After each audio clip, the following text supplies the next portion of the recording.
नमस्कार दोस्तों, स्वागत करती हूँ आपका अपने YouTube चैनल पर जिसका नाम है रचना सुनाती कहानियाँ। आज मैं लेकर आई हूँ एक छोटी सी कहानी। उम्मीद करती हूँ आपको पसंद आएगी। तो चलिए शुरू करते हैं। इतने शोर शराबे के बीच जया की बातें सुनना मुश्किल हो रहा था, लेकिन वो तो भरी बैठी थी। देख रही हो दीदी, भैया भाभी के सारे नियम हम दोनों के लिए ही थे।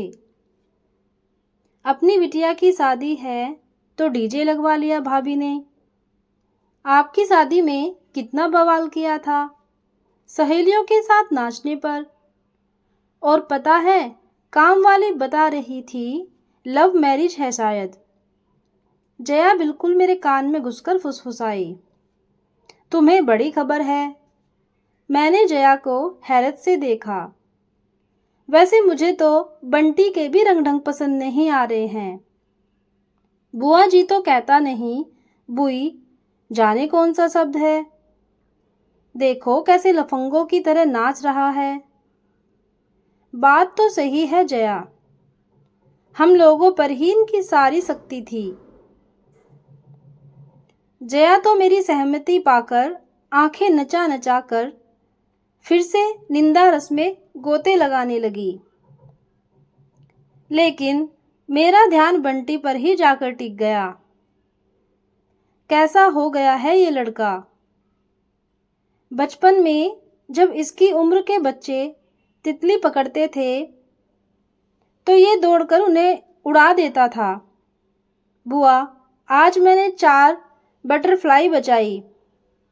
ऐसा भोला भाला मासूम बच्चा आज पाश्चात्य रंग में इस कदर रंगा हुआ है।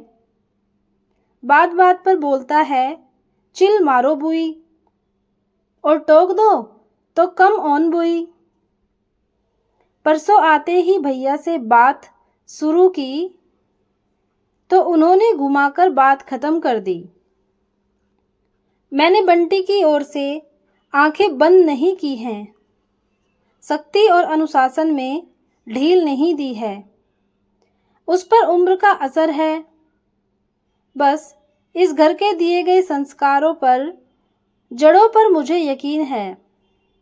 और तुम भी रखो। जया और मैं खाने की ओर बढ़ी ही रहे थे कि पीछे वाले दरवाजे पर कुछ देखकर ठिठक गए। बंटी एक लड़की को कंधे पर हाथ रखकर कहीं ले जा रहा था। लड़की के पैर लड़खड़ा रहे थे। शायद कोल्ड ड्रिंक में कुछ मिलाकर पिला दिया हो। छी, इतना गिर सकता है ये लड़का। जया तो दाएं बाएं हो गई और मैं तेजी से आगे बढ़ी। बंटी, कौन है ये लड़की? ये ऐसे कहाँ जा रहे हो तुम लोग? बंटी बोला, 1 मिनट बुई, और लड़की को पास में रखी कुर्सी पर बैठाकर मेरे पास आया और बोला, ये दीदी के साथ ऑफिस में काम करती हैं। यहाँ तो ड्रिंक्स है नहीं, पता नहीं कैसे धुत हो गई। और इतने लड़के हैं यहाँ, ये होश में तो है नहीं। इसीलिए मैंने इसके घर फ़ोन कर दिया था। वो देखिए अंकल भी आ गए। लड़की को उसके पिता के साथ भेजकर वो मेरे पास लौटा। मैं उसे एकटक देख रही थी।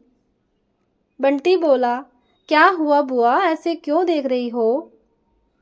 क्या हुआ, मुझे समझ ही नहीं आ रहा है। वो हड़बड़ाकर मेरे पास बैठ गया। कुछ नहीं हुआ बेटा, मुझे लगा तू बड़ा हो गया है। मैं उसके गाल थपथपाते हुए मुस्कुराई।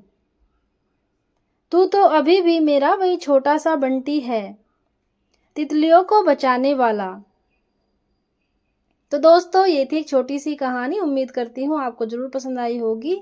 आप कहानियाँ सुन लेते हैं लेकिन कभी भी एक कमेंट और एक लाइक नहीं करते, तो प्लीज़ एक लाइक ज़रूर करना। धन्यवाद।